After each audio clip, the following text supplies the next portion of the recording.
আসসালামু আলাইকুম। আশা করি সবাই ভালো আছেন। আমি চাঁদপুর কী বলে ওই যে মাছের যে আড়ত আছে সেই আড়তে একটা কথা লেখা দেখছি। কথাটা লেখা ছিল এরকম যে বাকি হলো এক প্রকার জাদু, আমি দিলে আপনি উধাও। মানে কথাটা এরকম যে বাকি হলো এক প্রকার জাদু, আমি দিলে আপনি উধাও। তো এটা কথাটা হয়তো বুঝতে পারছি কিনা জানি না, বাট 100% সত্যি যে বাকি দিলে একজন একজনকে দিলে যাকে দেয় সে উধাও হয়ে যায়, আর পাই না।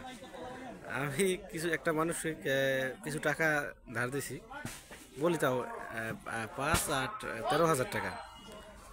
আর 5ই আগস্টের আগে দিছি 5,000, তো টোটাল 18,000 টাকা।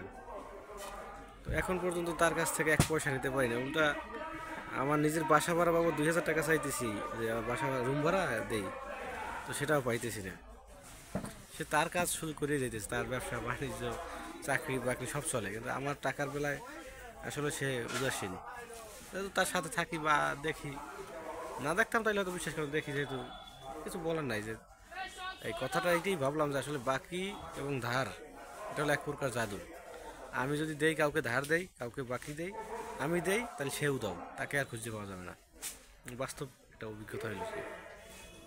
যাই হোক, এই কারণে হয়তো বা মানুষের প্রতি মানুষের ধার দেনা বা বাকি দেওয়াটা কমে।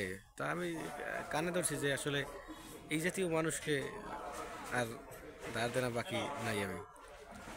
আমার শিক্ষা হয়ে গেছে, কারণ বাসা ভাড়া টাইম মতো না দিতে পারাটা, যারা ঢাকা শহরে থাকেন, বাসা আছে বা রুম আছে, তারাই ভালো জানেন।